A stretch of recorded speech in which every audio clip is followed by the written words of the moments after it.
반갑습니다. 김상희 목사입니다. 네. 제가 오늘 청년부에 또 여러 가지 준비하는 또 마지막 기도의 시간이라고 이렇게 들었습니다. 그래서 좀 복장이 경건하지 못해서 죄송합니다. 네. 얼굴도 제가 그렇게 경건하지는 못해요. 네. 교회가 홍대에 있거든요. 네. 그래서 감사하게 홍대에서는 일반적인 이렇게 얼굴이랍니다. 네, 그렇게 이해해 주시고 특별히 제가 여기 와서 참 은혜 받았던 건요, 유아방에 이렇게 우리 특별히 남편분들이 이렇게 아이를 이렇게 안고 계신 분들이 있어요.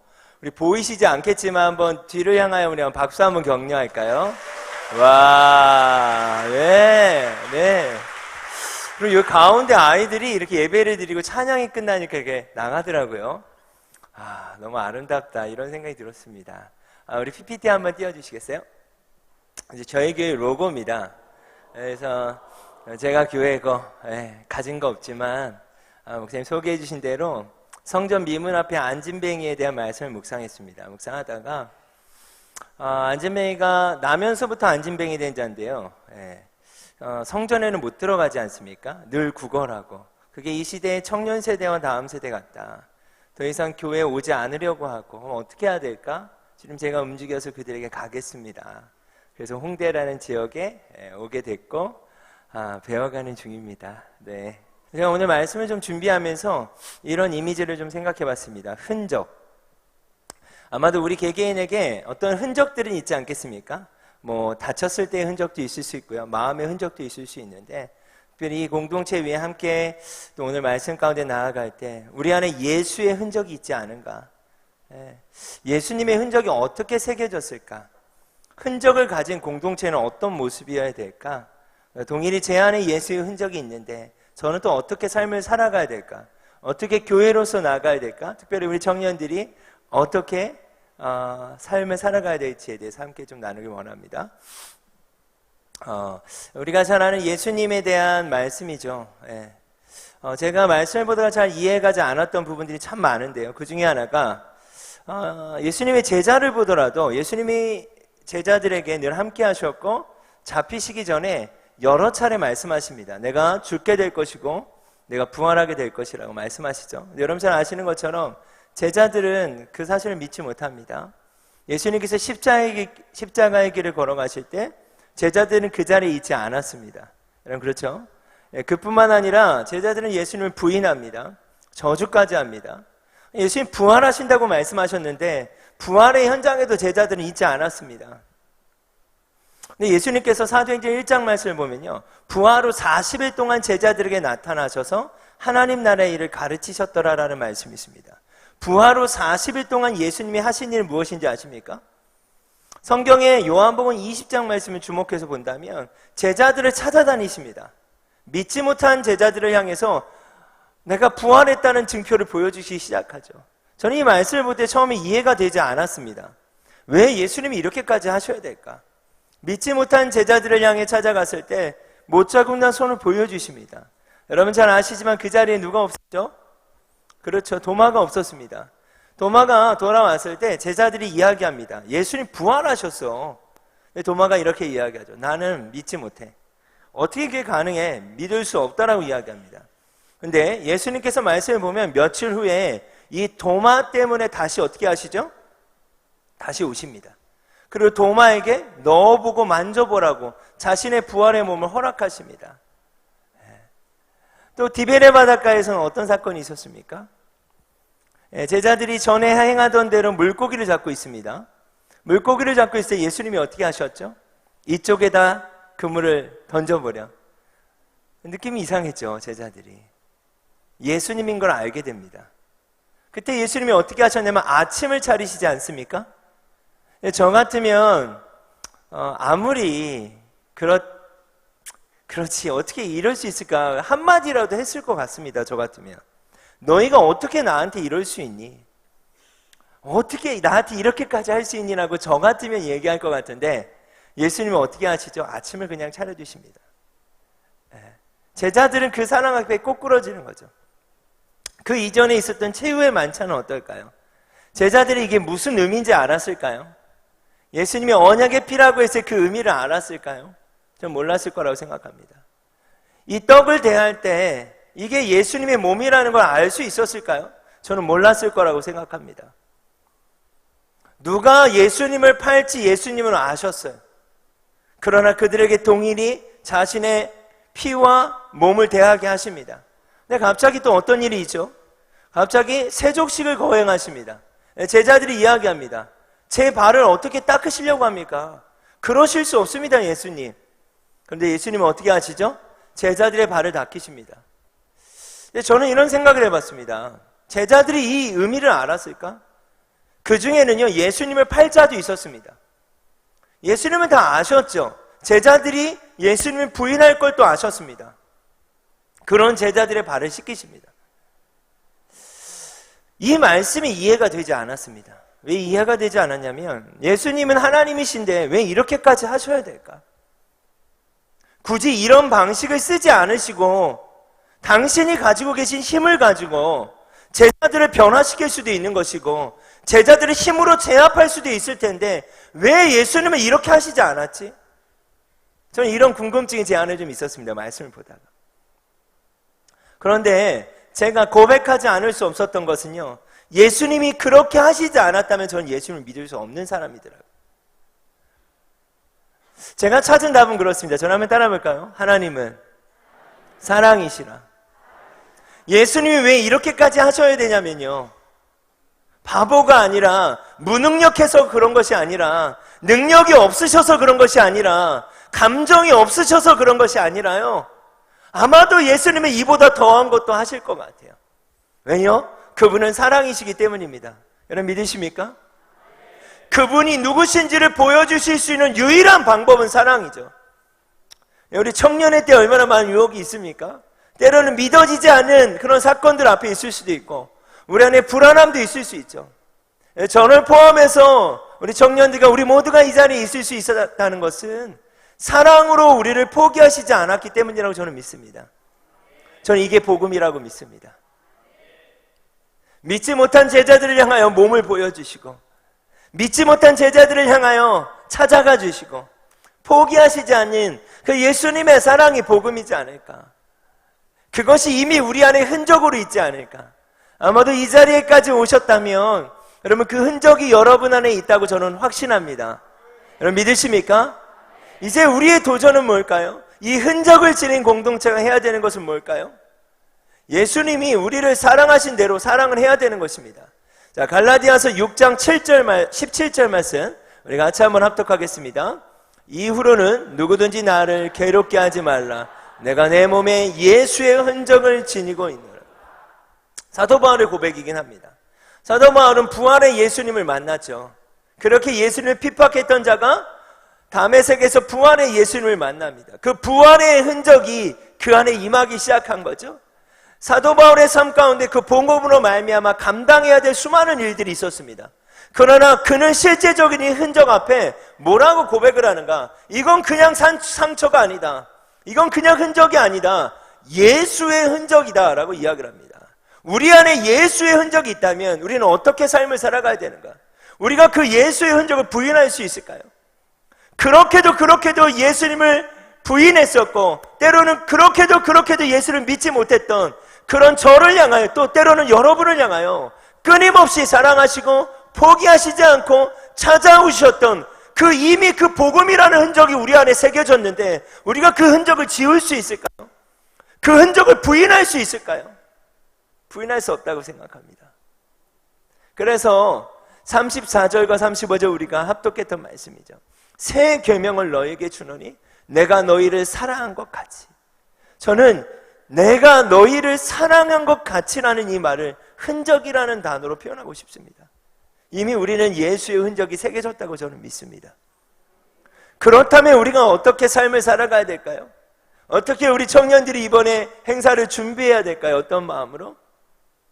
예수님이 우리에게 흔적을 새겨주신 방식대로 예수님이 우리를 사랑하신 것처럼 우리도 서로 사랑해야 된다는 것입니다. 아멘. 요한복음 2장 19절에서 21절 말씀 한번 같이 읽어보겠습니다. 예수께서 대답하여 이르시되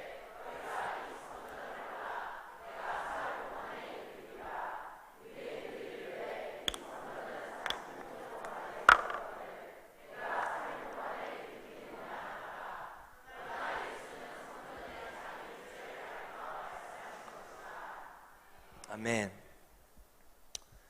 우리가 예수님을 사랑하십니까? 라고 제가 질문한다면 아마도 아멘 하고 크게 외치실 것입니다. 그런데 이제 우리의 과제는요, 예수님이 우리를 사랑하신 것처럼 간증이 다 다를 수 있고요, 백그라운드가 다 다를 수는 있습니다. 그러나 우리가 부인할 수 없는 건 우리에게 이미 흔적이 있다는 것입니다.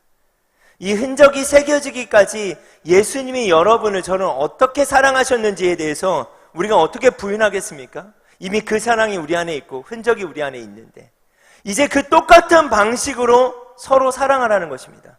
근데 이게 잘 되지 않습니다. 예수님께서 예루살렘에 입성하실 때 어떻게 하셨죠? 이 성전을 허물어 버리라고 말씀하십니다.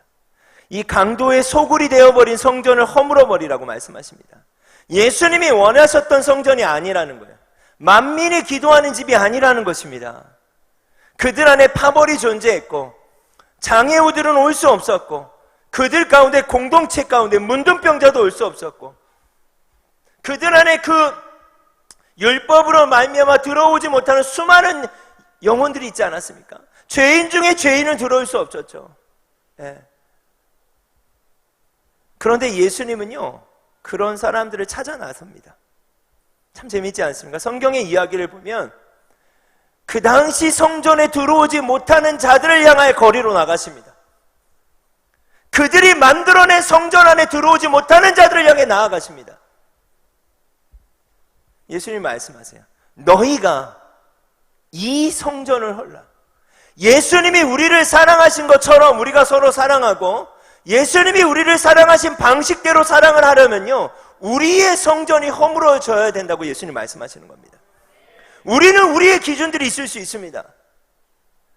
여러분의 이웃이 누구냐고 제가 물어본다면, 우리가 관계 맺고 있는 사람들이 누구냐고 물어본다면, 저희는 저희들하고 어울리기 편한 사람, 나하고 수준이 맞는 사람, 나하고 성격이 맞는 사람, 때로는 어떤 모임의 성격에 맞는 사람. 근데 오늘 예수님이 우리 가운데 도전하시는 거예요. 너희의 이 성전을 허물지 않으면 그들이 들어올 수 없다는 것입니다. 내가 너희를 사랑한 것처럼 너희도 서로 사랑해야 되는데, 여러분 여기서 서로라는 말은요, 불특정 다수입니다. 내가 사랑하고 싶은 사람을 사랑하는 건 서로가 아닙니다. 예수님이 우리를 그렇게 사랑하시지 않았다는 것입니다. 예수님이 우리를 그렇게 사랑하시지 않았다는 사실에는 동의하지만, 실제 그 사랑을 가지고 우리가 어떻게 삶을 살고 있냐는 것입니다. 정말 과연 예수님이 나를 사랑하신 것처럼 내가 살고 있는가? 왜 그렇지 못한가? 예수님 도전하십니다. 너희의 이 성전을 허물어라. 근데 이렇게 이야기하죠. 46년 동안 지었는데요, 내가 몇십 년 동안 신앙생활을 했는데요, 내가 이런 사람들과 이런 몇십 년 동안 나의 부류들과 어울렸는데요, 여러분 성경에는 이렇게 얘기합니다. 부류라는 건 없다고 말씀하십니다. 의인은 없나니 아무도 없다는 것이죠. 우리가 어떻게 믿음의 공동체가 되는 것입니까? 저를 포함해서 우리 모두는 죄인이고, 이 죄인이라는 말에 생활 수준은 없는 것이지 않겠습니까? 죄인이란 말에 학력이 있을 수 있겠습니까? 죄인이란 말에 어떤 부류가 있을 수 있겠습니까? 우리 모두는 죄인이고 예수님으로 말미암아 우리가 구원받았으며, 그것을 고백하는 공동체가 우리 교회라고 저는 믿습니다. 하나님이 세상을 이처럼 사랑하사 독생자를 주셨으니 누구든지 저를 믿는 자마다 멸망치 않고 영생을 얻게 하려 하십니다. 그 누구든지 안에 저희도 있지만요, 우리가 만들어낸 삶의 성전으로 말미암아 들어오지 못하고 있는 수많은 영혼도 있을 수 있는 거 아닐까요? 그 성전이 허물어지지 않고서는 복음이 전해지지 않는다는 것입니다. 이게 참 마음 아프지만 쉽지 않은 도전이라고 저는 생각합니다. 이 동일한 도전이 저에게 있었습니다. 제가 작년 3월에 홍대에, 저는 이제 이전에 우리 소개해 주셨던 교회가 분당에 있어서 분당이라는 지역에 삶을 살다가 홍대로 넘어왔습니다. 네. 저의 성전이 다 허물어졌죠. 아니, 성전 자체가 없죠.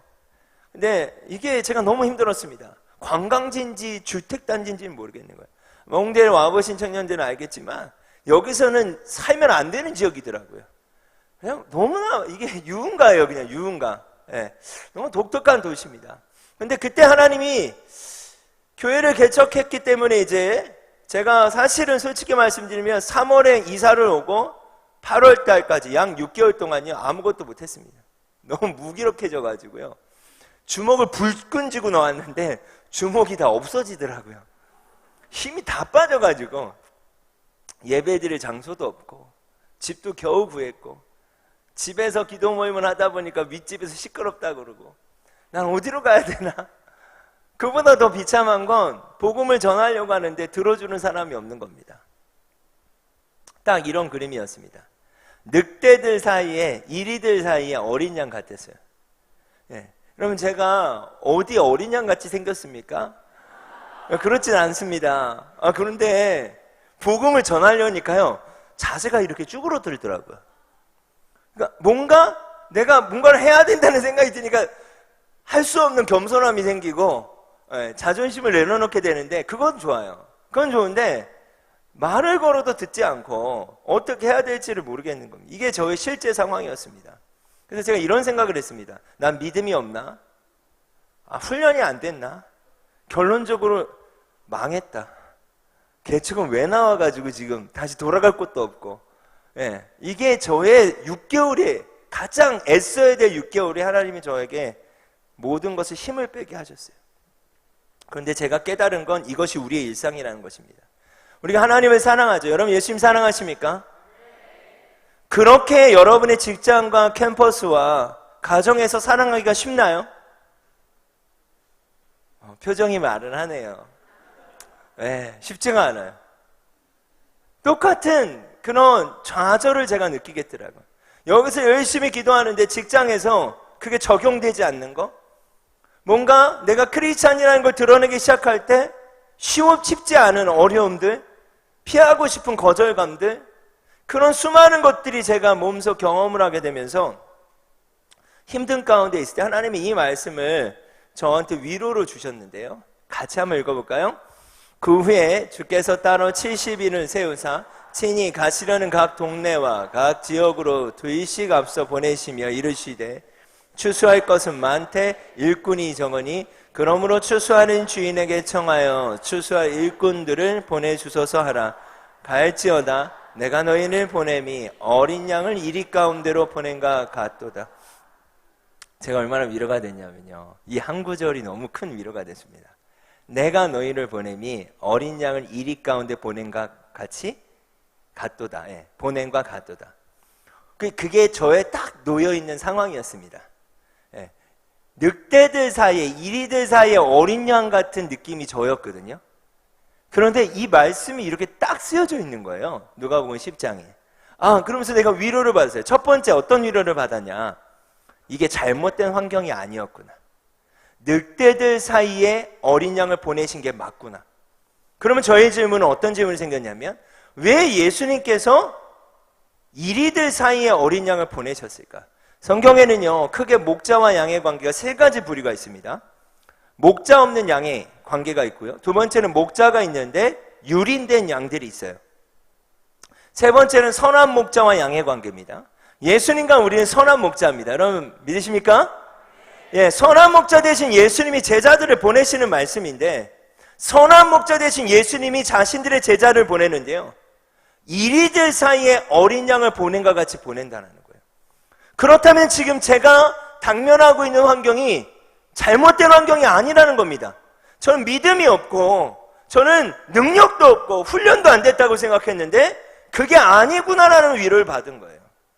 혹시 저와 같은 경험들이 있으십니까? 직장에서, 가정에서, 또 교회 공동체 안에서, 캠퍼스에서 우리 청년들이 삶을 살아갈 때 내가 전도하려고 하고 때로는 뭔가 복음을 전하려고 하거나 그리스도인이라는 걸 드러낼 때 뭔가 이리들 사이에 어린 양이 되어서 뭔가 그런 위축되고 포기해본 전 경험들이 있다면 여러분이 능력 없음도 아니고 믿음 없음이 아니라 하나님이 그 환경으로 우리를 두신 거라는 거예요. 그건 잘못된 환경이 아니라는 거예요. 그런데 저의 질문은 이겁니다. 그렇다면 왜 예수님께서 자신들의 제자들을, 어린 양을 늑대들 사이에 보내실까? 전 또 이게 이해가 안 가는 겁니다. 위로는 받았는데 지금 실제 환경이 저의 환경이었기 때문에 바로 작년의 환경이죠. 이게 저에게 적용되지 않는 겁니다. 계속 질문했어요. 자, 여러분 이리들 사이에 어린 양이 놓여지면 이 어린 양은 어떻게 되는 걸까요? 그렇죠? 잡혀먹고 다치거나 뭐 이런 거 아니겠습니까? 근데 저의 성격은 어떤 성격이 있었냐면 힘을 키워가지고 이리들을 내가 이기고 싶은 거예요. 내가 이리들을 이겨먹고 싶은 거예요. 근데 그 힘이 지금은 있을까요? 없을까요? 네. 근데 이게 은혜였다는 걸 알았어요. 예수님이 어떻게 하셨는지를 제가 말씀을 찾아보았습니다. 요한복음에 이런 말씀이 있죠. 세상 짐을 지고 가는 어린 양을 봐라. 예수님이 어린 양이셨더라고요. 예수님이 어린 양이셨는데요, 늑대들 사이에, 이리들 사이에 예수님이 오셔서 인간의 몸으로 오셨어요. 예수님이 하나님이신 예수님이 이 땅 가운데 오셔서 어떻게 하셨죠? 너무 무기력한 거예요. 잡히셨어요. 이리들에게 채찍에 맞으시고 저주를 당하시고요, 끝기야 마지막엔 어떻게 됩니까? 죽음을 당하십니다. 예수님이 힘이 없으셨나요? 하나님이신 예수님이 힘이 없으셨을까요? 아니요. 그분은 하나님이시고 능력이 있으시죠. 이 쓴 잔을 내게서 옮길 수 있으면 옮겨주십시오. 그러나 내 뜻대로 마옵시고 아버지 뜻대로 되길 원합니다. 순종하셨던 것이죠. 힘이 없는 게 아니죠. 그리고 결국 이리들 사이에 잡히세요. 그럼 제가 하나 깨달았어요. 힘으로 하는 게 아니구나. 그냥 잡혀 먹어야 되는구나. 근데 이걸만으로는 좀 부족하더라고요. 근데 말씀을 묵상하니까 저를 한번 따라 볼까요? 예수님은 끝까지 사랑을 남기셨다. 여러분, 아까 제자들의 이야기를 제가 잠깐 했지만요, 예수님은 그 모든 상황 가운데 끝까지 힘으로 저항하시지 않았습니다. 비효율적일 수 있죠. 아니, 하나님의 나라가 이와 같을 수 있는 거죠. 그런데 예수님은 끝까지 사랑을 남기셨습니다. 이것이 저에게 너무 충격적으로 다가왔어요. 그러면 제가 지금 이 늑대들 사이에서, 이 홍대라는 도시에서 여러분의 직장과 캠퍼스와 가정과 교회 공동체 안에서 늑대들 사이의 어린 양으로서 존재하는 것이 내가 너희를 사랑한 것처럼 너희도 서로 사랑하는 방식이라는 것입니다. 너무 비효율적인 거죠. 네, 너무 이타적인 거예요. 그러나 우리가 부인할 수 없는 건 그런 이타적인 사랑이 아니었다면 우리가 예수님 믿을 수 없었다는 것입니다. 예수님이 그렇게 우리를 끝까지 사랑하셨다는 거예요. 여러분 동의하십니까? 하나님이 말씀을 주시고 저에게 참 좋은 동역자들을 또 허락하셨어요. 우리 두 명의 우리 형제 자매는 저하고 홍대에서 풀타임으로 같이 삶을 살아가고 있는 선교사들입니다. 청년이에요. 이제 선교사로서 같이 삶을 살아가고 있고, 가운데 있는 방글라데시 무슬림인데요, 자말리라는 형제입니다. 좀 이야기하면 길지만 저희 공동체 안에 하나님이 첫 번째 허락하신 영혼 중에 한 명이, 제가 미용실을 갔습니다. 미용실을 갔는데 그 미용실 원장님이 한 명을 소개시켜주고 싶으시대요. 근데 매일 와서 드라이를 하고 말할 사람이 없으니까 조울증이 너무 심하고 여러 가지 특별한 케이스가 있었습니다. 늘 클럽 다니고 늘 술 먹고. 근데 이 아이가 교회를 가고 싶다는 거예요. 그분도 예수님 잘 믿는 분이었어요. 근데 이분이 이렇게 얘기합니다. 자기 교회는 데려가긴 좀 그렇고 목사님 교회로 가면 어떨까요? 근데 제가 한 영혼이 귀하죠 지금. 그걸 제가 뭐 따질 때입니까? 그런 시국이 아니죠. 감사합니다. 제가 받겠습니다. 받았어요. 그때부터 시작이에요. 집이 없는 거예요. 어떻게 할까? 하나님의 은혜로 여러 과정 가운데 이제 같이 삶을 살아간 지가 한 1년이 돼요. 우리 자매 선교사와 또 우리 공동체 식구들이. 하나님의 은혜를 주시죠. 제가 왜 이야기하냐면 이 자매가 소개시켜줬어요. 자기 친구를 소개시켜주고 싶은데 자말리라는 케밥을 파는 아저씨래요. 클럽 앞에서 15년 동안 똑같은 장소에서 케밥을 팔았어요. 근데 왜 소개시켜주고 싶어? 그랬더니 자기가 클럽 다니고 힘들 때 돈이 없으면 이 아저씨가 늘 도와줬대요. 다른 사람도 그렇게 잘 도와준대요. 실제 제가 만나러 갔어요. 재미있는 걸 발견합니다. 갈 때마다 클럽에 있는 친구들이요, 지갑을 맡기고 핸드폰을 맡기고 가방을 맡기는 거예요. 보니까 이분이 늘 맡아준 거예요. 어려운 일을 사람들을 도와준 거예요. 이분은 신실한 무슬림이에요. 자기의 종교심을 가지고 한 거예요. 한 번 이렇게 지나가는데 어떤 자매를 부르는 거예요. 그래서 제가 이분은 누구냐고, 이 자매는 누구냐고 그랬더니, 여러분 이제 지금 뭐 버닝썬 사건도 그렇고 여러 가지 이제 마약류에 대한 것들이 있지만 그 전이니까, 예, 한국의 나쁜 남자들이 그 여자들을 데리고 가려고 할 때 자기가 구해주고 도와주기도 했대요. 경찰들도 위험하니까 하지 말라. 야, 자기는 자기의 종교심으로 하는 거예요. 이 자매가 누구냐 그랬더니 자기가 구해준 자매인데 정신을 못 차리니까 자기 집으로 데려갔대요. 집으로 데려갔는데 아침에 일어났더니 이 자매가 갑자기 울더래요. 펑펑 울더래요. 왜 우나 봤더니 이런 얘기를 하더래요. 어떻게 나를, 정신없는 나를 당신의 집으로 데려갔는데 어떻게 털끝 하나 안 건드릴 수가 있느냐. 그러니까 그 홍대에서는요, 이분이 거의 성인 같은 사람이에요. 제가 볼 때. 예. 근데 이분이 충격적인 얘기를 저한테 합니다. 제가 매주 찾아갔거든요. 예, 할 일도 없고. 예, 이분은 뭐 이렇게 새벽에 나오시는 밤 장사하시는 분인데 뭐 제가 지금 뭐 잠이 오겠습니까? 예. 그래서 이렇게 나갔어요. 나갔더니 이분이 한 번 이런 얘기를 합니다. 저희 스텝하고 하나님 주신 마음이 있어서 이제 금요일에 대한 마음을 주셨어요. 그래서 새벽마다 사실은 저희가 리서치를 하기 시작했습니다. 새벽 시간을. 예, 그럴 때 이분을 또 만나니 이분이 저희한테 이런 얘기를 해요. 목사님, 정확히 이렇게 얘기했어요. 목사님, 이런 일은 교회가 해야 됩니다. 그리고 제가요, 이 무슬림에게 하나님의 음성을 들었습니다.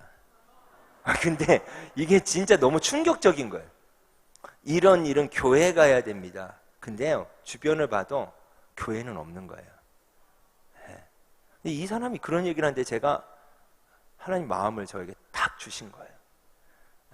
그래서 제가 어떻게 할 수 있을까라는 마음을 갖고 나갔을 때 하나님이 사실 이 말씀을 또 하나 허락하셨습니다. 자, 여기까지 정리하면요, 이들 사이에 우리가 어린 양으로서 존재하는 게 맞는 거예요. 그렇게 성경을 보니까요, 팔복도 그런 의미더라고요. 그럼 복 있는 사람은요, 이미 하나님의 나라가 임한 사람은요, 그 나라를 살아가는 사람은요, 핍박이 없을 수가 없는 거죠. 고난이 없을 수가 없는 거죠. 애통하지 않을 수가 없는 거죠. 왜요? 이 땅의 삶이 전부가 아니기 때문입니다. 여러분 믿으십니까? 예수님이 우리를 사랑하신 것처럼 우리가 서로 사랑해야 되죠. 근데 사랑해야 될 현장은 이상적인 교회가 아니라 우리 일상이죠. 여기서 우리가 전투력을 상실했던 전투력을 끌어올리고 안 되는 것들에 대해서 기도하고 그 힘을 가지고 우리가 일상의 삶을 살아가야 되는 거 아닐까요? 근데 그 환경이 이리들 사이에 어린 양으로 주어진 우리의 모습과 같다. 그러나 힘의 방식이 아니라 사랑의 방식으로 사랑을 남기시면서 우리를 그렇게 사랑하신 것처럼 우리가 그렇게 사랑해야 된다는 거죠. 여기까지 동의하십니까? 네. 또 이 말씀을 하나님이 저에게 허락하셨어요. 선한 사마리안 이야기, 여러분 잘 아시는 말씀이죠. 이 말씀을 보면 어떤 사람이 강도를 만나게 됩니다. 저는 사실 이 말씀이 너무 마음이 아파요. 여러분 청년 세대를 여러분이 어떻게 보시는지는 모르겠는데 저는 이 말씀으로 봅니다. 그냥 강도를 당한 것 같아요. 누가 강도야 우리 집에 찾아와라 내가 뭐 줄게. 그럼 뭐 이런 사람 있겠습니까? 강도는 강도한테 당하는 거죠. 그럼 지금 청년 세대는요, 총체적으로 쉽지가 않습니다.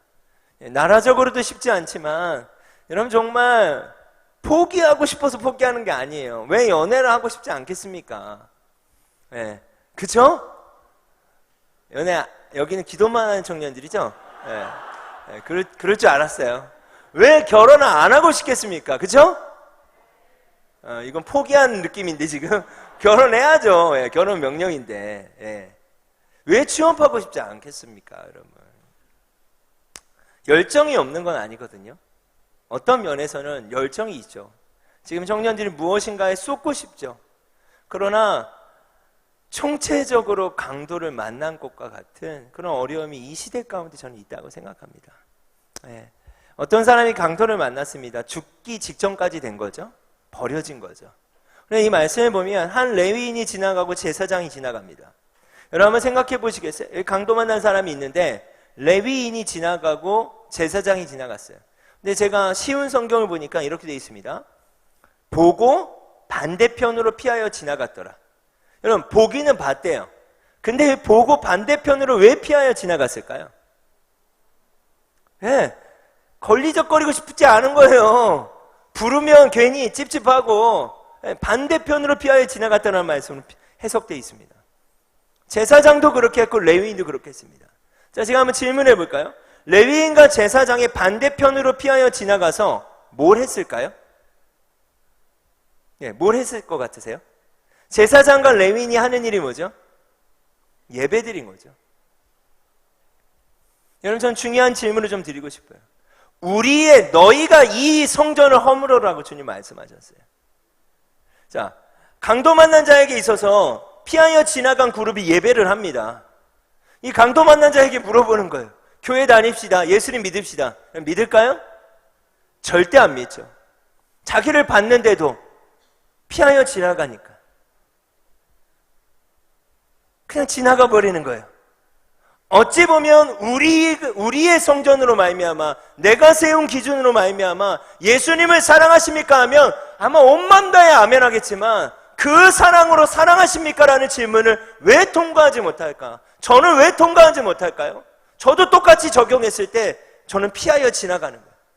내가 사랑하고 싶은 사람만 사랑하고 싶은 겁니다. 내가 어울리고 싶은 사람만 어울리고 싶은 거예요. 이 성전이 허물어지지 않으면 복음은 전해지지 않는구나. 예수님께서 그래서 이 성전을 허물으라고 말씀하셨구나. 내가 새롭게 시작하겠다고 말씀하시는구나. 예수님이 새롭게 시작하는 성전이 바로 이 교회의 성전이길 원합니다. 여러분의 일상에서 그런 삶이 시작되길 원합니다. 여러분은 조금만 제가 좀 불편하게 해드리고 싶어요. 특히 우리 청년들. 예. 여러분, 우리가 사랑하고 싶은 사람을 선택할 수 있는 사실은 권리가 우리 가운데 없습니다. 근데 우리는 수많이 선택한다는 거예요. 지나친다는 거예요.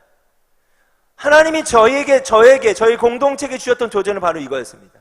상인아, 지나가지 마. 솔직히 저는요, 교회를 개척할 때 개척 플랜이 있었습니다. 저의 개척 플랜은 뭐냐면 캠퍼스 밀집 지역으로 들어가는 거였어요. 홍대 신촌 일대의 캠퍼스들을 리서치했습니다. 그럼 어떤 전략으로 어떻게 할지에 대해서 준비했습니다. 근데 지금요, 캠퍼스 문 앞도 못 들어가고 있습니다.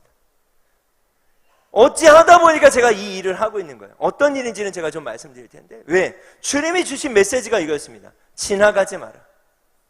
그러면 선택이 아니야, 우리가 선택하는 것이 아니라요, 복음이 필요한 자에게 가까이 우리가 가야 되는 거 아닐까요? 이 말씀을 보면 선한 사마리아인이요, 똑같이 길을 가다가 그가 여행 중이었습니다. 여행하다가 그를 봤어요. 그를 보고 어떻게 했습니까? 불쌍히 여겨서 어떻게 했습니까? 가까이 간 거예요. 가까이 가면 뭐가 보일까요? 저를 따라합시다. 필요가 보인다. 이 문장이 저에게 너무나 중요한 돌파를 하나님이 허락하신 문장입니다. 가까이 가면요, 지나치지 않고 가까이 가면 필요가 보입니다. 무엇이 아픈지, 뭐가 필요한지가 보여요. 그때 하나님이 저에게 주셨던 도전은 뭐냐면 이 필요를 채우라는 거예요. 여러분, 우리는 지나치는 거예요. 옆집도 지나치고 윗집도 지나치고 이웃도 지나쳐요. 이웃이라는 개념도 그렇죠. 내가 사랑하고 싶은 사람이 내 이웃인 거예요. 나에게 잘해주는 사람이 나의 이웃이고, 내가 너희를 사랑한 것처럼 너희도 서로 사랑하라. 여러분, 거기서 말하는 이웃이 이 이웃일까요? 도움이 필요한 자, 복음이 필요한 자, 그들을 지나치지 않을 수 있는 불편함이 우리 가운데 시작되길 원합니다. 그럼 그것이 저는 신앙생활이라고 믿습니다. 더 불편해지는 거, 더 불편해지는 거. 우리 청년들 안에서도 공동체 안에서부터 시작하는 거겠죠. 서로를 지나치지 않는 거예요. 내가 어울리고 싶은 사람하고 이야기하고 밥 먹고. 예수님이 그렇게 하시지 않았습니다. 예수님은 그렇게 하시지 않아요. 예수님은 여러분에게 그렇게 하시지 않았죠. 예수님이 여러분에게 그렇게 하셨습니까? 아니요. 이걸 부인할 수 없고 이 흔적이 우리에게 있는 거예요. 지울 수 없는. 그렇다면 우리가 그렇게 사랑해야 됩니다. 표정들이 굳어지셨어요. 네. 이 홍대의 모습입니다. 대표님이 주신 말씀을 제가 적용하기 시작했는데요.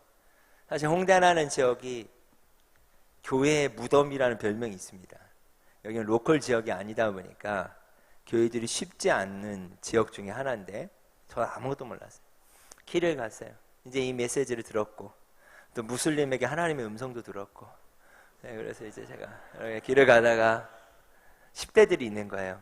특히 여기 10대 법 너무 좋더라고. 10대들의 친구. 네. 길을 가는데 홍대에는 춤추는 아이들이 참 많습니다. 그 아이들이요 밤을 새는지는 제가 몰랐어요. 네, 자리를 맡으려고 밤을 새더라고요. 그래서 제가 물어봤어요. 우리가 할 수 있는 걸 물어본 게 아니에요. 너희에게 뭐가 필요해? 가까이 가니까 그 필요가 보이더라고요. 물어봤습니다. 너희에게 뭐가 필요해? 그랬더니요 작년 9월이었는데요 2가지를 얘기했어요. 춥고 배고파요. 왜냐하면 시멘트 바닥에서 밤을 새야 돼요. 이 밤을 새야 이 자리를 맞출 수 있고, 얘네의 행복은 차 없는 거리를 할 때 주말에 여기서 춤추는 게 얘네 행복이에요. 전에는 제가 이런 생각을 했어요. 늘 지나쳤던 아이들이에요. 정신없네 쟤네. 왜 저렇게 살까? 왜 저러나? 그리고 지나쳤던 아이들인데 하나님이 지나치지 말라는 거예요. 이게 저를 너무 불편하게 했어요. 그리고 제가 물어봤어요. 목사님이 밥을 해주면 먹을래? 너무 좋아요. 그리고 제가 캠핑 의자 막 전기 발전기 이런 걸 구입했어요. 막 중고를 찾아가지고. 그래서 뭘 하기 시작했냐면 이 아이들과 함께 밥을 먹고 새벽에 같이 놀아줬어요. 근데 정말 특별한 시간들이었어요. 이 아이들의 이야기를 듣게 되고 이 아이들의 진짜 필요를 발견했어요. 한 아이는 제가 기억나는 여러 친구들 있지만 마음에 좀 걸린 아이 중에 한 명은 예수님 믿자 이제. 그랬더니 이 친구가 그래요. 저는 믿을 수 없어요. 그러면 기도라도 하자. 기도 제목이 뭐니? 저희 어머니를 위해 기도해 주세요. 암 4기예요. 그러더라고요. 자기가 방황해서 어머니가 암이 생긴 것 같대요. 근데 좀 이따 이러는 거예요. 제 어머니는 무당이에요. 근데 자기는 귀신을 믿는데요. 귀신을 봤대요. 그런 집안에 있다 보니까. 그러니까 예수 믿는 게 두려운 거예요. 그럼 이런 아이들이 교회에 올 수 있을까요? 우리는 사실 제가 부산이라는 도시는 잘 모르지만 수많이 그런 친구들을 지나쳐 왔을 수 있습니다. 근데 지나치지 않는 도전이 여러분 공동체 가운데 있었으면 좋겠습니다. 네, 불편하지만 쉽지 않지만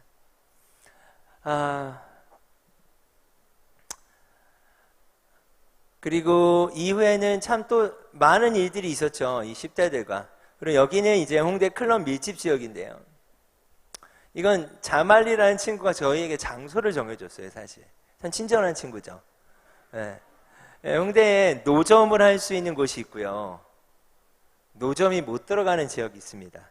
일명 홍대에 삼거리 포차라고 있어요.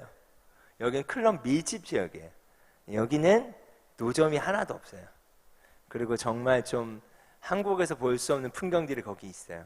근데 이 자말리라는 형제가 이렇게 얘기하는 거예요. 목사님, 여기는 괜찮지만 삼거리 포차 쪽은 위험해요.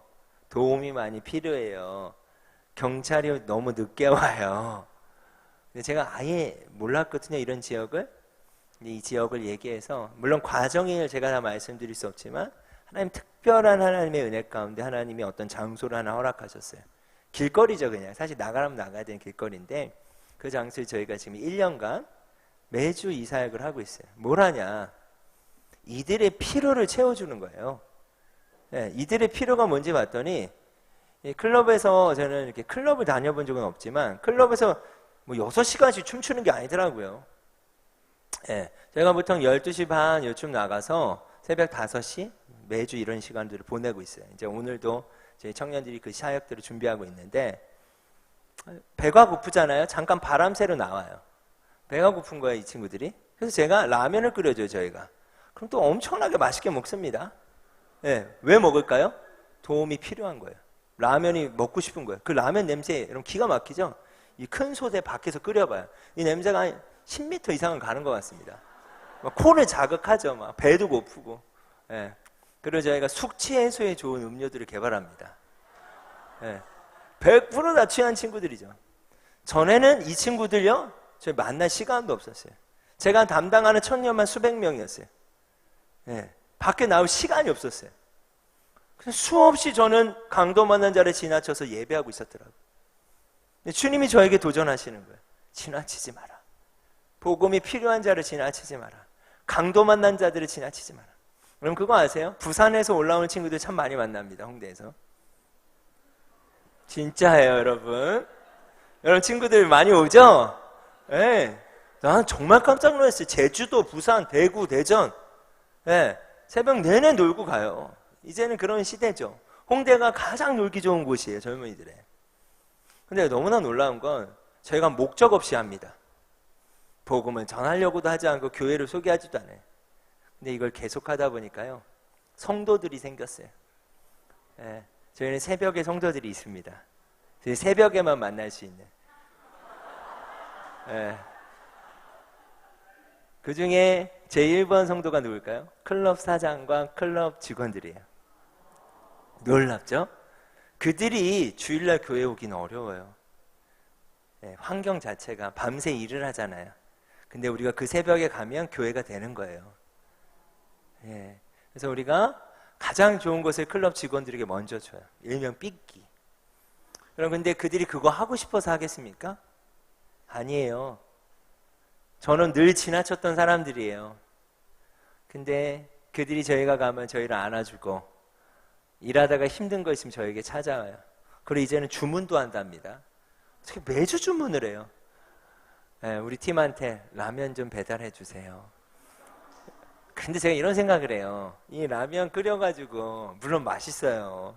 네, 계란도 넣고. 네, 그럼요. 정성껏 막 큰 소생이 끓이는데 이 라면이 먹고 싶었을까? 마음이 고픈 게 아닐까? 이런 생각을 합니다. 네, 그렇게 저희는 이제 새벽에 이들의 필요를 채워줘요. 가오나 씨 아시나요? 이 친구가 영감을 어디서 받았냐면 부산에서 받았대요. 이 친구는 대구에서 올라오는 친구예요, 홍대로. 근데 이렇게 복장을 하고 오는 거예요, 가오너쇼. 이게 실제 이루고 옵니다, 홍대. 이게 그냥 꾸며는 게 아니라 이런 복장을 착용하고 와요. 너무 신기해가지고 저희가 이제 말을 걸고 함께 하는데, 저는 이 시대 청년들이 꼭 이와 같아요. 가면을 쓰고 살아가고 싶은 거예요. 홍대에서 비전을 얘기하면 싫어합니다. 너 앞으로 어떻게 살고 싶어? 이런 얘기를 싫어해요. 왜냐하면 그게 싫어서 홍대에 와서 하루 놀고 싶은 거예요. 그냥 하루 재밌게 놀다 가고 싶은 거예요. 자신의 모습을 감추고 싶은 거예요. 미래에 대해서 고민하고 싶지 않은 거예요. 왜요? 아직 예수님 모르잖아요. 네. 어떻게 이 외로움을 해결해야 할지 모르겠는 거예요. 어떻게 살아가야 될지 모르는 거예요, 여러분. 네. 그래서 제가 이 친구를 꼬셨어요. 야, 이렇게 살지 말고 이렇게 추우니까 차라리 우리 센터가 있으니까 센터에서 같이 밥을 먹고 복장을 입고 그러고 가라. 그리고 끝나고 우리 센터 와서 자라. 이 친구가 왔어요. 이 친구예요. 네. 웃음이 나죠? 네. 근데 이 친구 원래 대구에 있었던 친구인데 부산 클럽 쪽에 가오나시 복장하고 나온 애가 있대요. 자기가 그래. 근데 인기가 그렇게 많더래요. 근데 자기는 교회 상처도 있고 교회는 다니진 않는데 다녀본 경험은 있고 대인관계 어려움이 있더라고요. 네. 그러니까 자기 그 갈급한 필요는 뭡니까? 사람이었던 거예요. 사람에게 환영받고 싶은데 자기로는 안 되니까 이 복장을 하고 오는 거예요. 네. 어디에서? 대구에서 홍대로. 그러면 왜 이렇게 사냐? 이게 아니더라고요. 이 아이에게 가까이 갔더니 지나치면 판단하죠. 지나가면서 판단하겠죠. 아유, 인생 끝났네. 젊은 날 왜 저렇게 살아? 이게 아니라 지나치지 않고 그 사람에게 가까이 갔더니 그 이야기를 들었더니 피로가 보이는 거예요. 그래서 저희가 한 건 뭐냐면 이런 거예요. 우리 저희 청년들이 이 친구가 금요일 날 저희 센터에서 자면 토요일 날 하루 종일 놀아주는 거예요. 놀아주는 것도 쉽지 않습니다. 네. 계속 놀아주는 거예요. 옆에 보면 뭐 하고 있죠? 차를 나눠주죠. 이제는 이 친구가 홍대에 놀러 오면 한 새벽 2시까지 놀다가 그리고 그 이후에는 복장을 갈아입고 일상복으로 와서 저희하고 차를 같이 놀아줘요. 그리고 올 6월엔 저희 교회 세례식을 했는데 이 친구가 드디어 처음으로 주일 예배 왔어요. 네. 근데 제가 느끼는 거는 참 이렇습니다. 늑대들 사이의 어린 양 같아요. 제가 그냥 쉽게 이야기하지만 거친 부분도 있고 거리라는 게 다 술 취한 사람들이다 보니까. 그래서 하나님이 저에게 이런 외모를 주신 거예요. 제가 이렇게 웃고 있지만 거리에서는 내가 막 이렇게 막 이러거든요. 그래서 이렇게 술 취한 친구들 막 가라 그러고 이렇게 가라 이렇게 가라 이러면 가더라고요. 네. 네. 그래서 이리들 사이에 저희가 어린 양일 수 있어요. 고단할 때도 있고 때로는 뭐 여러 환경이 있잖아요. 그러나 예수님께서 늑대들 사이에 이리들 사이에 어린 양으로 무엇을 남기셨다 그랬죠? 사랑을 남기신 거예요. 어떠한 방식으로요? 지나치지 않고 필요를 채우시는 방식으로. 이 음성을 듣고 저희가 그대로 하기 시작했어요. 근데 저는 여기서 다 나눌 수 없는 놀라운 은혜들이 저에게 너무나 많았습니다. 너무나 많았는데 몇 가지만 좀 얘기한다면 최근 일, 한 클럽의 사장님이 저희한테 피자를 몇 판 사다 주셨어요. 홍대에서 되게 잘 되는 클럽인데 그러면서 커밍아웃을 한 거예요.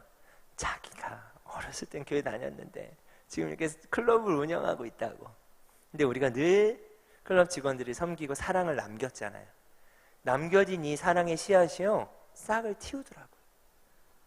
그러면서 자기가 이래요. 가끔 내가 마지막 곡으로 CCM을 틀곤 한대요, 클럽에서. 네. 그래서 그 사장님의 실제 고백입니다. 네. 그래서 우리가 그랬죠. 클럽이 있어야 사람들이 오죠. 사람들이 와야 저희가 만나죠. 그 피자를 사준 거예요. 근데 우리가 먹기 너무 많았어요. 너무 많아서 어떻게 했냐면 이걸 나눠줬어요. 근데 여러분 놀라운 건요. 걸려요, 사람들이. 나눠줬는데 받은 친구 중에 한 명이 신기한 거죠. 홍대 처음 왔대. 남양주라는 지역에서 홍대로 처음으로 탈선하고 싶어서 왔대, 자기 말로는. 근데 와, 홍대는 이런 곳이야? 라면도 주고 피자도 주네. 와, 따뜻한 차도 주고 막 차가운 차도 주고 받아 먹은 거죠. 먹는데 시간이 필요합니다. 이제 우리 또 전문적 스태프들이 가서 말을 걸겠죠. 이 친구가 고백을 하는 거예요. 사실은 제가 목사님 아들인데 태어나서 처음으로, 여러분 그거 아세요? 장로님, 선교사님, 목사님 아들을 매주 만난다는 사실을. 여러분 제가 거짓말하는 거 아닙니다. 매주 만납니다. 매주. 네, 매주 만납니다. 네. 근데 이 친구가 그러는 거예요. 처음으로 탈선하고 싶어서 왔는데 이 친구가 이걸 받아 먹고 이 교회라는 말에 깜짝 놀라가지고 심장이 어떻게 됐을까요? 절로 주님이 나를 보고 계시는구나. 그래서 이 친구가 사진을 찍었어요. 그리고 장문의 편지를 저희한테 보내왔는데 내용이 이래요. 가장 어두운 곳에서 빛을 만났다고. 그래서 진짜 저희 사역 이름이 뭐냐면 리얼라이트예요. 진짜 빛. 홍대의 그 화려한 빛이 진짜 빛이 아니라 예수님의 빛이 진짜 빛이다. 네. 계속해서 사랑을 저희가 남기는 거죠.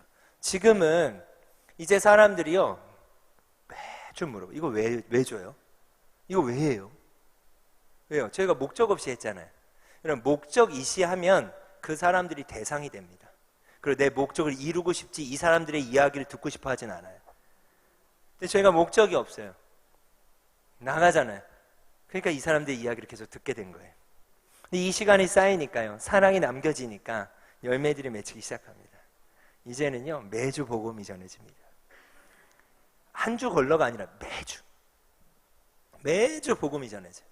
영적 기도를 하고 가고 제가 안수기도도 해줍니다, 거리에서. 그럼 이 상상이 안 가겠죠. 예. 왜냐하면 사랑이 남겨진 거예요. 이와 같죠. 우리도 예수님의 사랑이 남겨진 거예요. 밭에 비유가 있지 않습니까? 네 종류의 밭이 있다는 말씀이 있죠. 길가밭, 가시밭, 돌짝밭, 그리고 뭐가 있죠? 자, 여러분 같으면 씨는 어디다 뿌리시겠어요? 당연히 좋은 땅에다 뿌리죠. 그렇죠? 그러면 굳이 나쁜 땅에도 씨를 뿌려야 된다 그러면 좋은 씨앗을 뿌리실까요? 왜 안 그러실 것 같으세요? 그렇죠. 어차피 안 날 거니까. 이게 우리의 방식일 수 있어요. 그러면서 우리는 선택하는 거예요. 이 사람은 어차피 안 될 거야. 이 사람은 안 될 거야. 그런 저희도 마찬가지 그 사람이었습니다. 여러분 동의하십니까? 그 흔적을 어떻게 우리가 지우겠냐는 거죠. 이 말씀도 그렇습니다. 4가지 밭인데 너무 비율적인 거예요. 돌짝밭, 가시밭, 길가밭에 왜 씨를 뿌립니까? 좋은 땅에만 뿌려야지. 근데 제 개인을 생각해 봤습니다. 제 개인을 생각해 보니까 제가 돌짝밭 중에 돌짝밭이었습니다. 가시밭 중에 가시밭이고 길가밭 중에 길가밭이에요. 제가 기억나는 중학교 때 충격적인 사건. 중3 때 담당 목사님이 그때 전도사님이었나 강도사님이 예배 중에 저를 부르셨어요. 김상인 나와. 왜 네가 나왔죠? 딱 강대상 앞에서 저를 어떻게 했냐면 때렸어요. 이렇게 손을. 맞을만 했죠. 왜? 그 당시에 중3 100일주가 있었습니다. 제가 우리 교회 우리 친구들 술을 가르쳐 주겠다고. 그래 먹어라 그냥 먹고 신앙생활 하는 거야. 먹으면 안 돼요. 먹으면 안 돼요. 그러니까 얼마나 길가밭 중에 길가밭이고 제가 돌짝밭 중에 돌짝밭이겠어요. 어느 날 제가 좋은 땅이 된 거예요. 하나님의 은혜로. 그때 똑같은 씨가 저한테 뿌려진 거예요. 말씀이 이렇게 되어 있습니다. 덜어는 길가밭에, 덜어는 돌짝밭에, 덜어는 가시밭에. 이 덜어는이 표현하는 중요한 의미는요, 똑같은 씨라는 의미예요. 또 덜어는 좋은 땅에. 그러니까 같은 씨를 뿌리신 거예요. 이 비유를 해석하실 때 씨는 말씀이요 뿌린 자는 누구예요? 예수님인 거예요. 예수님이 말씀으로 우리를 사랑하시고 사랑으로 우리의 씨앗을 뿌리실 때 돌짝밭일 때도 가시밭일 때도 길가밭일 때도 우리를 사랑하셨다는 얘기예요. 그런데 어느 날 하나님의 은혜가 임한 거죠. 좋은 땅에 똑같은 예수님의 사랑의 말씀이 심겨지니까요. 몇 배요? 30배, 60배, 100배인 거예요. 이 감격이 오는 거예요. 우와, 내가 저런 사람이었는데, 내가 이랬는데 감격이 오는 거예요. 사랑의 씨앗이 남겨지니까 그 씨앗이 싹트기 시작하고 30배, 60배, 100배 열매를 맺더라고요. 여러분, 그러면 이걸 어떻게 우리가 적용할까요? 늑대들 사이에 일일 수 있어요. 강도만 한 자는 지나치고 싶을 수 있어요. 그러나 그 필요를 채워주는 방식은요, 예수님이 우리를 사랑하신 것처럼 우리가 그렇게 해야 되는 거 아니겠습니까? 여러분이 돌짝밭일 때도 예수님이 여러분 사랑하셨습니까? 여러분 돌짝밭 아니었죠? 늘 좋은 땅이셨죠? 아니에요? 여러분 가시밭이었습니까? 길가밭이셨어요? 그런데도 예수님이 여러분 사랑하셨습니까? 근데 언젠가 좋은 땅이 되어서 예수 그리스도를 영접할 때 여러분 그 감격이 있는 거 아닐까요? 제자들에게도 그 감격이 있는 거죠. 내가 그렇게 부인했는데 어떻게 나의 발을 닦아주셨을 수가 있지? 내가 예수님 팔 거 알았는데 어떻게 최후의 만찬에 잔을 대하게 하실 수 있는 거지? 어떻게 내가 믿지 못하겠다고 하는데 그런 나에게 넣어보라고 말씀하실 수 있는 거지?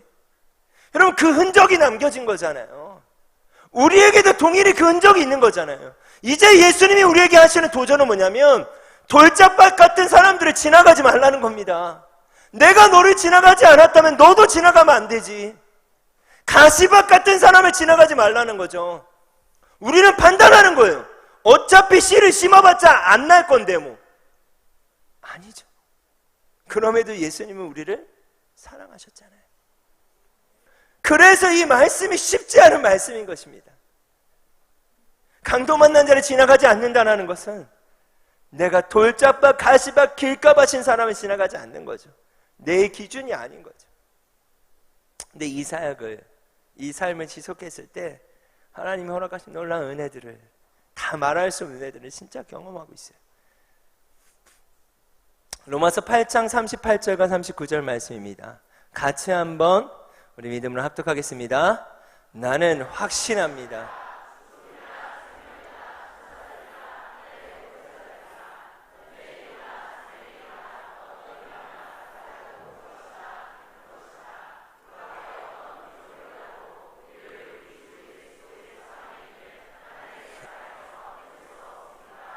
네.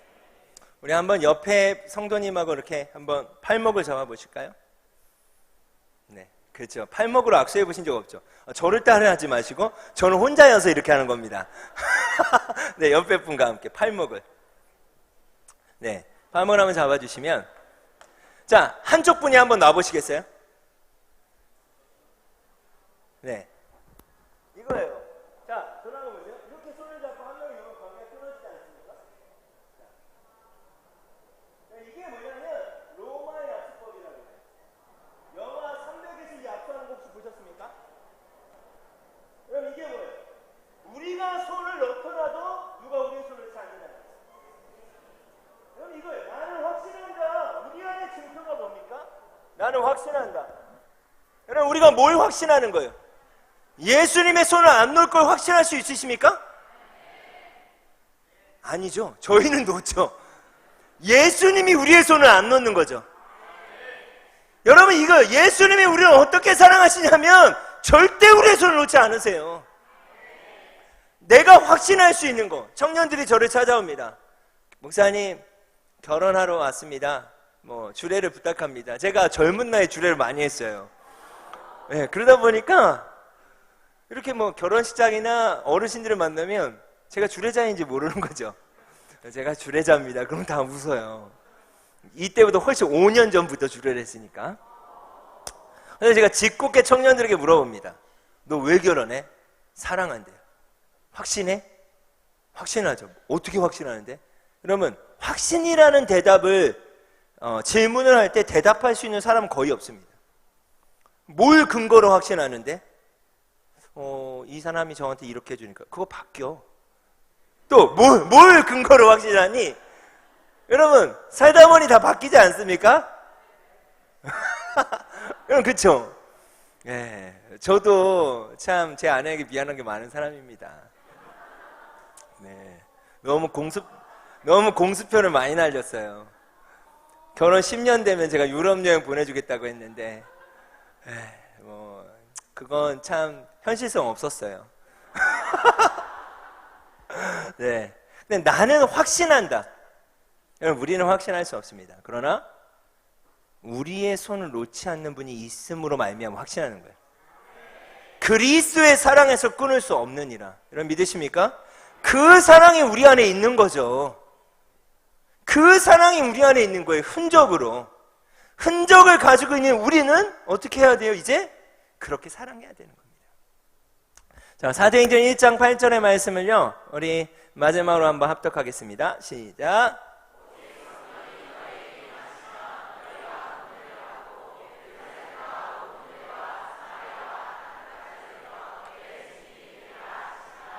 아멘.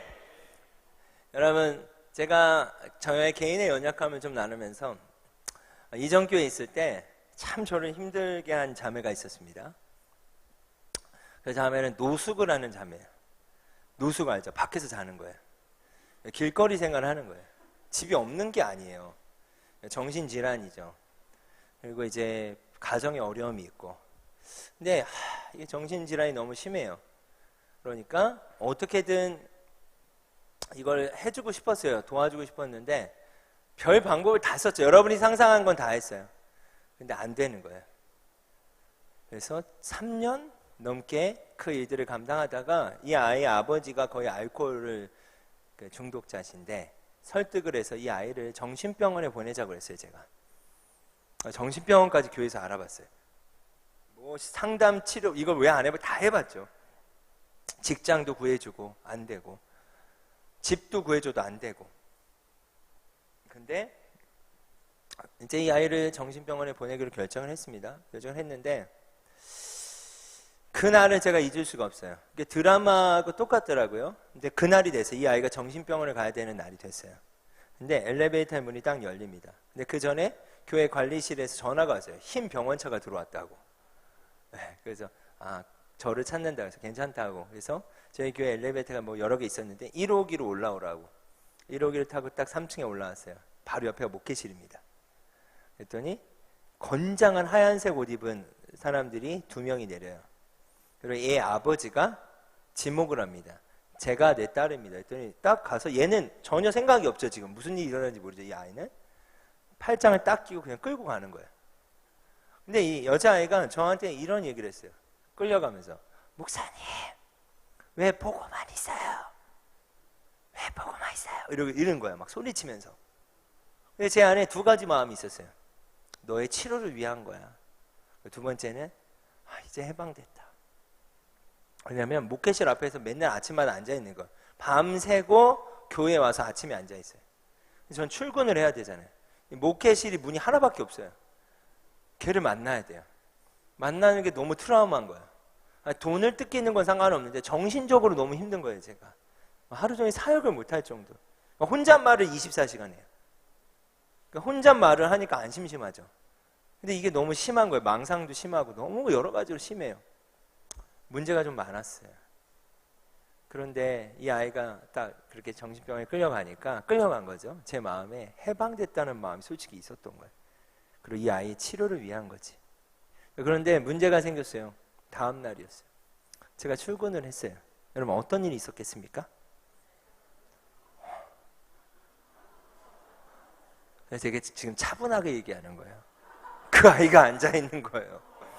그래서 내가 숨이 멎은 줄 알았어요.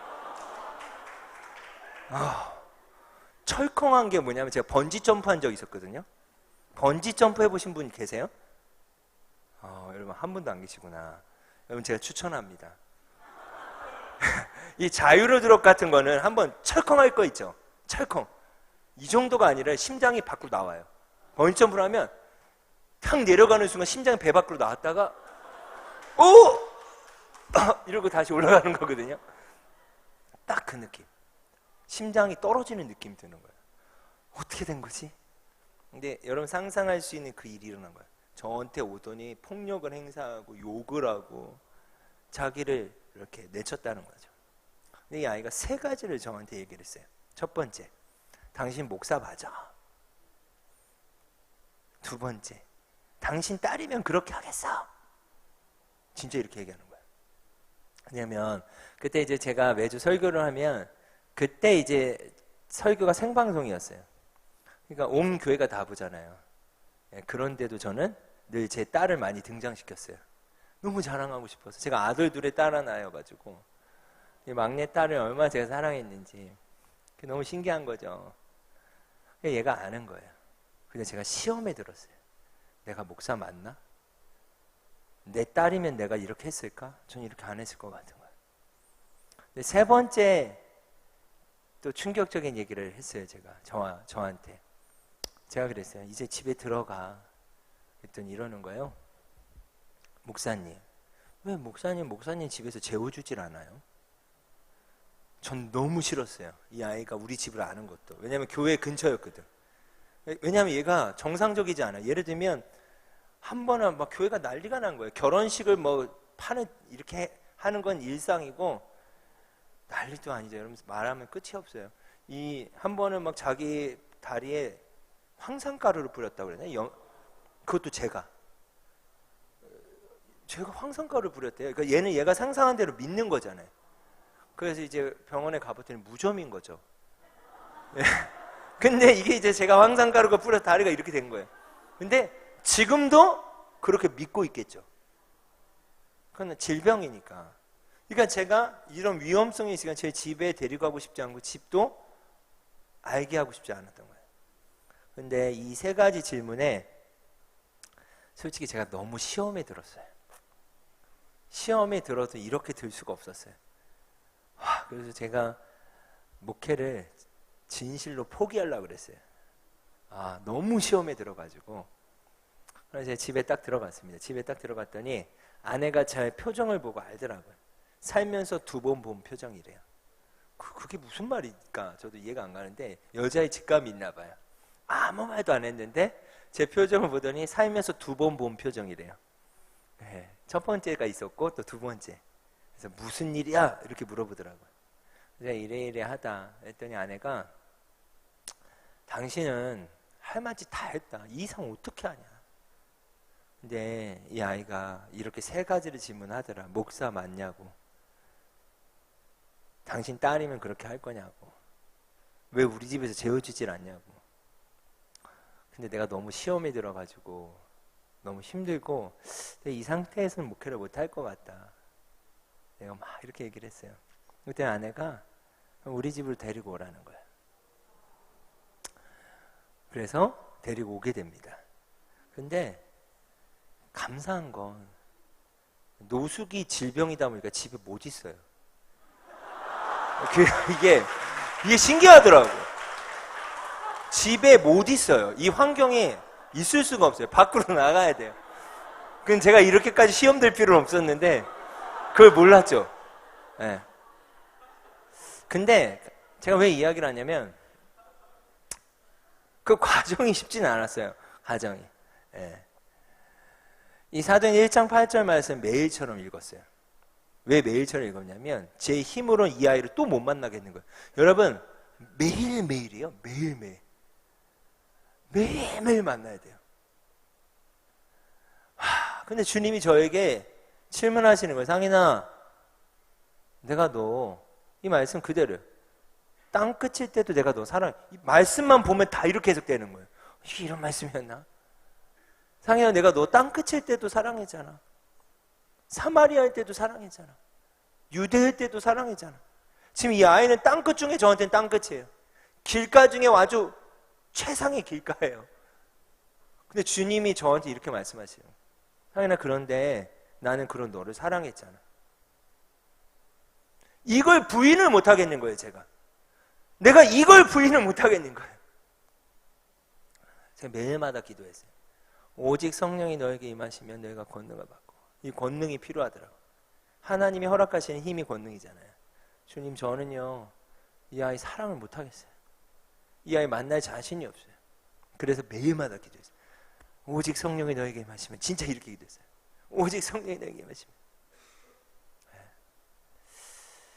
오직 성령이 너에게 임하시면. 다시 한번 이 말씀 읽어볼까요? 새 계명을 너희에게 주노니 서로 사랑하라. 내가 너희를 사랑한 것 같이 너희도 서로 사랑하라. 사랑하면 아멘. 이 말씀의 의미가 이런 의미더라고요. 내가 너를 사랑한 것처럼 너도 서로 사랑해라. 여러분, 이 그림이 어떻게 보이세요? 갈라진 것 같죠? 청년 세대에 이렇게 볼 수도 있고 한국교회 이렇게 볼 수도 있고 우리 가정이 이렇게 볼 수도 있는데 너무나 힘들다라는 말이 많은 것 같아요. 제가 개척할 때도 작년이니까 다 만류했어요. 하지 말라고. 그 이유가 뭐냐면 힘들다고, 안 된다고. 근데 저는 반대로 생각했거든요. 하나님의 나라가 힘들 수 있나? 힘들 수 있는 건가, 하나님의 나라가? 정말 이 땅의 삶이 전부가 아니라면 고생해도 되는 거 아닌가? 근데 여러분, 제가 이 그림을 통해 비전을 발견했어요. 힘든 게 아니에요. 갈라진 건 힘든 게 아닙니다. 비전입니다. 왜냐면요, 이제 이 갈라진 틈으로 우리가 깊숙이 들어갈 수 있는 타이밍이기 때문이에요. 홍대가 많이 갈라졌어요. 상처받은 아이들이 너무나 많이 와요. 왜 그렇게 온몸에 문신을 하는지 몰랐어요. 어떤 친구는 자해한 흔적을 가리려고 문신하는 데도 있고요. 너무 괴로우니까 자신을 다잡으려고 정신질환이 있는 친구들이 문신도 하고요. 물론 뭐 때문에 하는 친구도 있지만 각양 자신의 분노 때문에 하는 친구도 있어요. 많이 어그러져 있고 갈라져 있어요, 홍대는. 아마 여러분의 가정도 그럴 수 있고 캠퍼스와 직장과 또 여러분이 속해 있는 공동체 안에 갈라질 수 있어요. 그게 힘든 게 아니라요, 이제 우리가 그 이리들 사이에서 이 갈라진 틈에서요 사랑을 남길 수 있는, 사랑의 씨앗을 심을 수 있는 저는 비전이라고 믿습니다. 어떻게 해요? 지나치지 않고 그들의 필요를 채워주면서. 어떻게 해요? 예수님이 우리를 사랑하신 것처럼 우리도 서로 사랑하는 거예요. 어떻게 해요? 우리의 힘이 아니라 성령께서 허락하시는 힘을 가지고. 그럼 실제 사진인데요, 너무 아름답지 않습니까? 미국 콜로라도 사막에 알 수 없는 폭우가 내렸어요. 한 번도 피지 않은 꽃이 피었습니다. 저는 이게 여러분의 갈라진 가정이었으면 좋겠어요.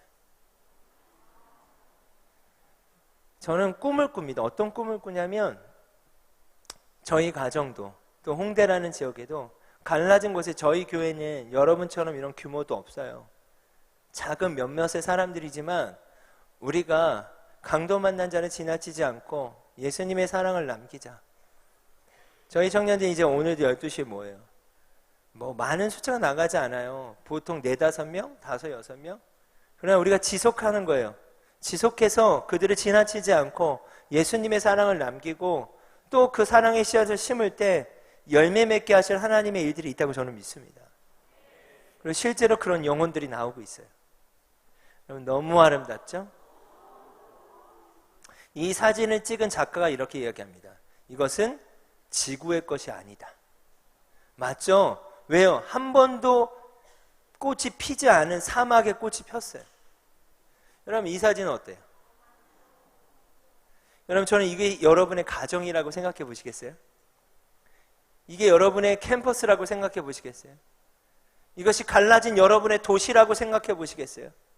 우리가 지나치지 않고 그 갈라진 틈으로 더 깊숙이 들어가서 예수님이 나를 사랑하신 것처럼 길가밭도 지나치지 않고 가시밭도 지나가지 않고 돌짝밭도 지나가지 않고 땅끝도 지나가지 않고 사마리아도 지나가지 않고 유대도 지나가지 않을 때 여러분 사랑을 남기기 시작할 때 그 사랑의 씨앗이 심겨진다고 믿습니다. 제가 참 좋아하는 말씀인데요. 히브리서 12장 2절에 믿음의 주여 온전케 하신 예수를 바라보라. 그는 앞에 있는 기쁨을 위하여 모든 수치와 고통을 개의치 아니하시고 하나님 보좌 우편에 앉으셨느니라. 여러분 앞에 있는 기쁨이 뭘까요? 물론 예수님이 이제 하나님 보좌 우편에 앉는 것도 기쁨이셨겠지만 그 앞에 있는 기쁨은 저와 우리 모두라고 믿습니다. 아멘.